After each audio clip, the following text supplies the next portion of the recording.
This is the Front Porch Podcast. I'm Jessica Alarcon, and today I'm here with Patris Miller at her studio. So hi, Patris. Hi, Jessica. Really nice to see you, and thank you for coming to talk to me today. To begin a little bit, can you tell me something about yourself and how you ended up here in Oak Park? Let's see. Well, I moved here to Sacramento in 1986 after graduating from college, and I was living with my aunt in Fair Oaks. But I was really at that time interested in the inner city and getting involved in inner city ministries. And at that time, there was a large influx of Southeast Asian refugees, and I just became very interested in their culture and the people and the language. And so being out in Fair Oaks, I was a little bit isolated from the big urban area. So eventually I moved to South Sac and got involved in a church where they did have a Southeast Asian outreach to the young people. And so I did that for several years and then got married, and we bought our first house right up here in Oak Park. And I've been here ever since. Was there a particular reason you chose Oak Park? Well, my husband's family lived here, and I really loved the area. It was still a little rough at that time, but I really loved the idea of just being in the city, the inner city, and I don't know, seeing if I could make a change somewhere in the community. What kind of things have you been involved with in the neighborhood? So, back in those days, I wasn't an artist at that time. I was a teacher. I was a language development specialist up in the North area. So I was teaching full-time. But when we moved to our present location in 96, over on 2nd Avenue here, we bought a condemned crack house. And so we, my husband and I and his father and our friends, ventured out on rehabbing this condemned house. Wow, that's a project. It was a very big project. It took us 6 months to even get it habitable and pass codes and all that stuff. So that was it was fun though. And as I was rehabbing this burned up house that said no trespassing, condemned property, I started meeting some other people who had recently moved into the area or who had been here in Oak Park for quite a while, and some people who had even grown up in the area. And even though there was, it was rough at that time. There was a lot of crime. There were a lot of issues.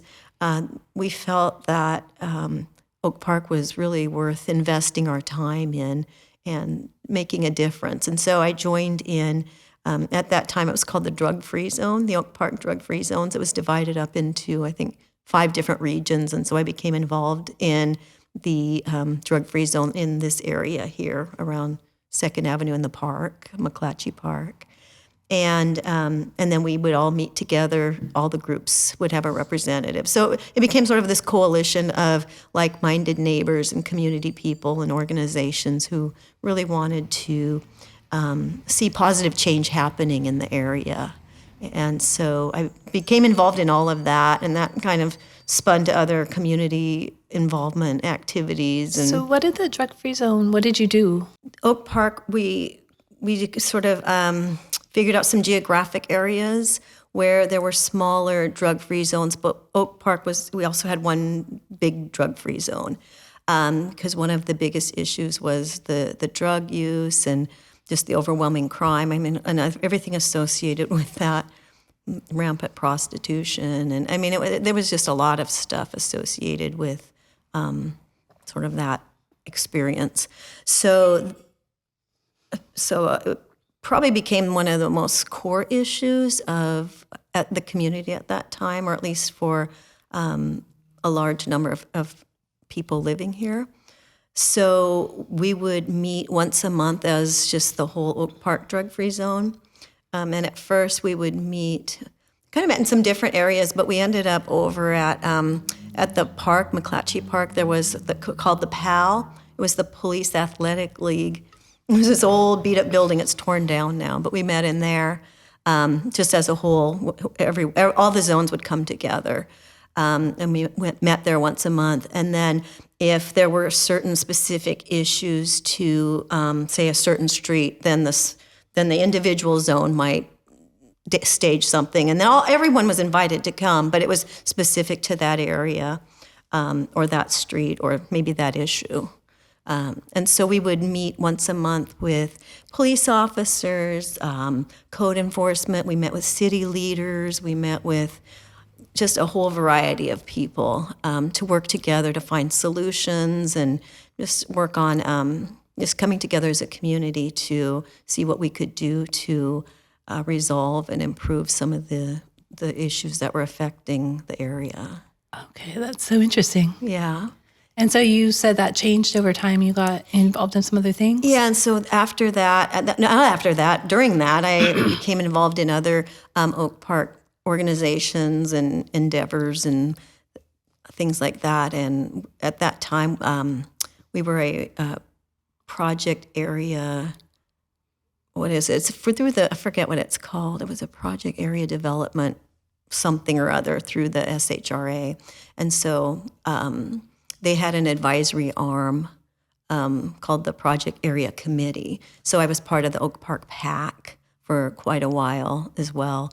And so we would advise the Sacramento Housing and Redevelopment Agency on just different projects they were proposing, just to make sure it was community-centered, community-based, and that it was reflecting our values and what we wanted to see, rather than just a city organization coming in and saying what they're going to do. So that was really exciting, and then just getting involved in a lot of different neighborhood projects and things. So it was a lot of fun. I had a lot of fun. I met a lot of people, met a lot of connections. Thought about, maybe I'll get into politics, or I was kind of just toying with different ideas, and just, it was really super busy, but really rewarding, I think, to be part of that larger picture of what was happening around the area. Did you feel like there was a lot of cooperation among the neighbors for There that? was, yes. It was really, I think, a special time where we all just felt like, this community is worth getting involved in, and having some successes along the way, small successes, or just getting to know neighbors. Yeah, getting to know neighbors. It brought us all out to the street level, and just kind of doing fun things as well. Okay, and so moving on from there, this was like the 2000s. That probably would have been 96, 97, maybe 1990. Okay, late 90s. Probably. And then, and it still went on. And I think maybe sort of that whole concept of the drug-free zone morphed maybe into what's now the Oak Park Neighborhood Association. It's kind of probably a winding path that got there, but we don't have the Oak Park drug-free zone anymore. I'd never heard of anything like that. It was a nonprofit, I believe, or whatever, and then just dissolved, or they filed the paperwork and they dissolved that. That sounds like a very 90s era, a name of an organization. Yeah, drug-free zones. Yeah. And you can still see signs. I think at the park there might still be a drug-free zone possibly sign there, or you might see them around. They're just holdovers from that era. Yeah, interesting. So you said at that time you were a teacher and not an artist. So how did you become an artist? So I always loved art as a kid, and my mom encouraged creativity and all that. But I never pursued it really, even though it was one of my first loves. I had gotten involved again with the Southeast Asian refugee community, and was doing language development in the elementary school with a new refugee population. So I really enjoyed that. But it was really when my mom passed away from cancer that I began to question what was my real purpose and passion in life. And I'd been doing the community involvement here in Oak Park. I was doing the teaching, and I loved all of that, but just seeing her on her deathbed made me start thinking about, well, when I'm on my deathbed, what do I want my life to be about? And it took about a year of soul searching and really asking that question, and just seeing my mom transition from this life to the next. Really, it hit me so hard. Mm-hmm. So I get kind of emotional about this. Sorry. Thank you for sharing. Yeah. But, I was just, actually, somebody I had met who was involved in the drug-free zone. She was quite an active person. She was taking ceramics classes at Sac City College, and she said, "You should, why don't we take an art class over at City College?" And she said, "There's this drawing class I'd like to take." And I was like, "Oh, okay, that sounds kind of fun." So I did, and fell in love with it right away. And I said, this is what I want to do. I want to get back to my art. I want to get back to my love for art. And so I started taking a few classes at City College, and I went part-time at work so that I could have more time to devote to, I was still involved in community activities too, and I couldn't do all of it. But I began to feel the pull from being more community involved to more of that love for art and that passion for art. So I just started taking classes at City College and working part-time. And I had been working, I got another not part-time, but I did a short-term job position at the State Department of Education. And it was about that time that Governor Gray Davis was making cuts all across the board, and my job there got cut. So I said, well, here's a chance to... Great big shove to do something different. To do something different. And I said, okay, leap, and the net will appear. And I'm like, okay, I'm going to do it. So I left the education profession and said, I'm going to pursue my art full time. And the house that we had fixed up, the old condemned crack house that we fixed up, they're called high water bungalows or something, high water deltas, I can't remember, but there's a lower space down at the bottom. It's got about 8 foot ceiling there, and it was a duplex. It was that one time zoned a duplex, so there was space down there. Oh, wow. So I converted that to my little work studio and made some kind of wall space there and had a little wall gallery. And so I was doing this kind of just trying to learn. Like, here I am, I'm just going to be an artist full time. That's really brave.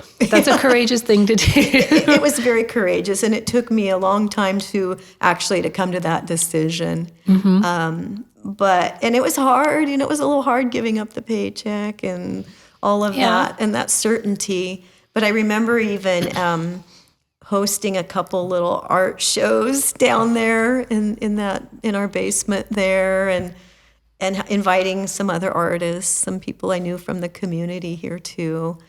And it was like, so I was just kind of like, okay, this is what you do. This is how you become an artist. So then I was working in my home studio for about 2 years. And then I went to study with an artist, a master artist in downtown or midtown area at SN12. And that was where I really learned. I think I really started learning art, like in a really fundamental, profound way. Just really, really upping my level of knowledge by studying there. And so we kind of created this art hub down there. It was really exciting times. And I was like, this is really great. It was like, yes, this is what I am meant to do. And became like this real central art hub there. And then that master artist, he eventually moved out, and I took over that whole building. Like, what am I doing? But I did, because there were 4 spaces in there, and I had never done business before. I had no clue that art was this level of business. I'm like, I just want to paint. I just want to draw and paint. Now I have to do all this other stuff. So I really learned through the School of Hard Knocks. Oh, no. About some ideas that you take to run a business per se. There's city fees, there's permits, there's all kinds of things. You can't just say, you can't just do it. Yeah. There's books and there's files and there's business tax and there's taxes, all that stuff. And I was like, what? So, so I kind of really got my feet just muddy down at that space. But my heart was always here in Oak Park.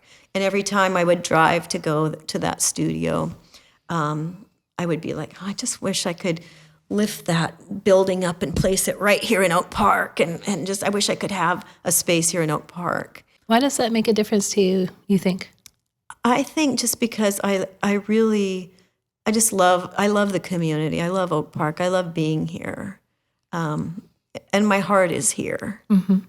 And I just, I think that I loved being downtown. I loved being in Midtown. It was really fun, but I really wanted to be here. I don't know. I guess it's just something in me. I wanted to be, I guess, in a place where I knew neighbors and maybe neighbors would come in or I would see people and I have that sense of community. Mm-hmm. Being in Midtown, it's such a huge area that I felt like it was really hard to connect with the larger community there. A lot of people who are transient, they're there to work or come and go. Yes. We had our art community there because we had artists from all over Northern California because it was when the master artist was there, it was really kind of a high-end, there was some high-end stuff going on and art produced. It was really great. It was really great.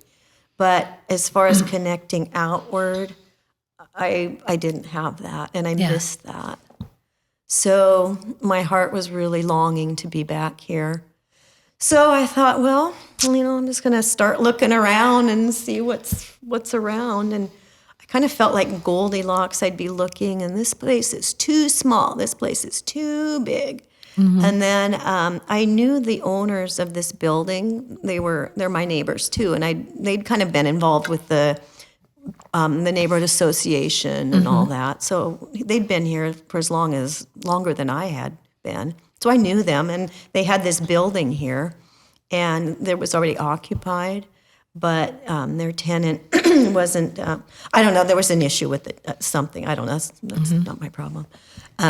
But the building became empty.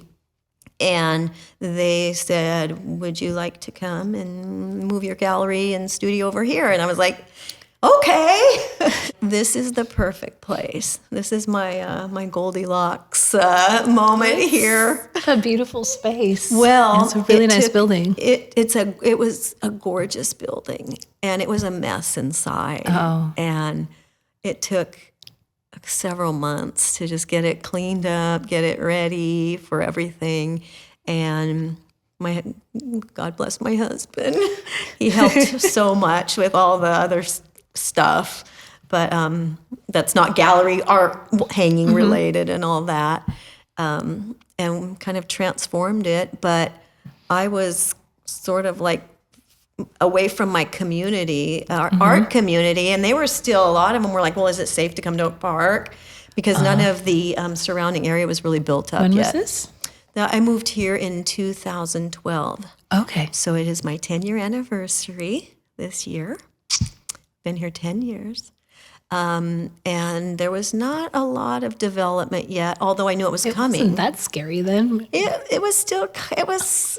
it wasn't. I didn't think it was, but people still had that stigma. Well, I know that there was still that stigma because I moved to the neighborhood in 2008, and okay, yes, there was some people who were looking kind of sideways, like, you want us to come see you where? Yes, exactly, yes. And they're like, if I come and do I park my car? Is my car going to be safe? Whereas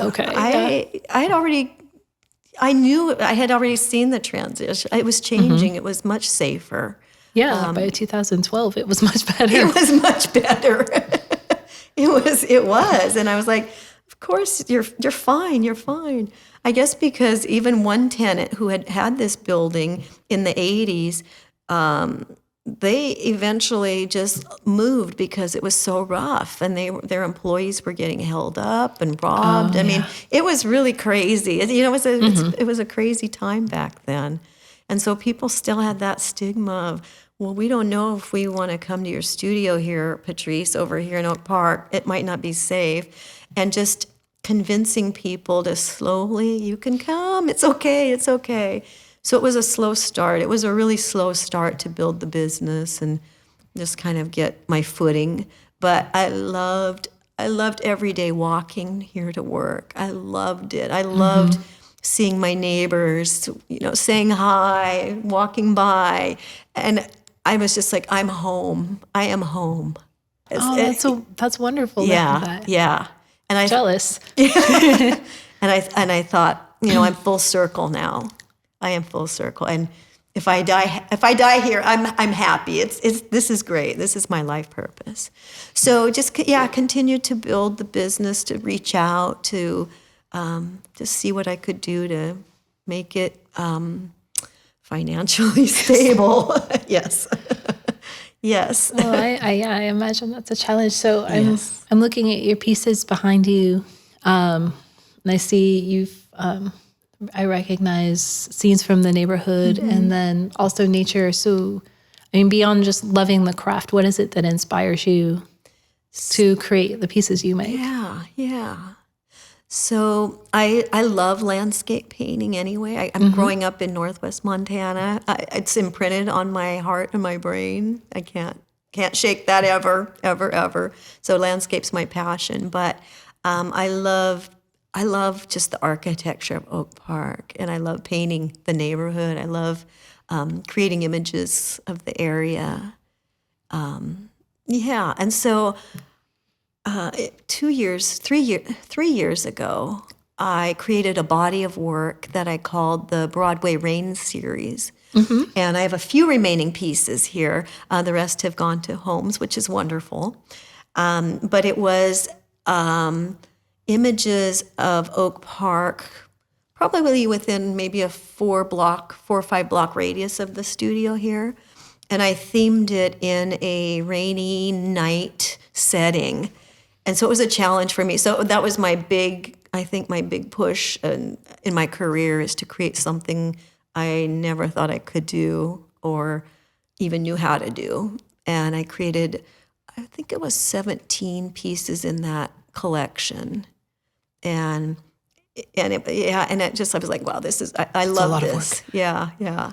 And it took about 2 years to create that body of work. And then I had a big exhibit and all that kind of stuff. Yes, and a few remaining pieces. Well, they're lovely. I like them. I think I've seen some of them maybe before. You might have, yeah. And I want to do another series, so that's on my to-do list. And so we only have a couple of minutes left. As a community member in Oak Park, what is it you think that you would like to your neighbors to know about you and your work being here in Oak Park? I love being able to live, work, and play in Oak Park, in my community here. To me, I love coming here. I love this building. I love the architecture. I love being part of the Oak Park Business Association. I love knowing other business owners. I really enjoy knowing people in the community, my neighbors. I think for me, having a sense of belonging is really a value that I treasure. And I really feel that I can connect here in the business sense, in the neighbor sense. And now that things are, we've got coffee here now. In the park. We've got good coffee. More than one. We've got more than one. We've got some nice food, right? I can walk to go get something to eat. You know, I can walk from my home to here without being harassed. So it's been it's tough. It's still, it can still be tough. And it was tough in the early days. And A lot of people left because it was hard. It was really hard. But I always felt that this is where my heart is.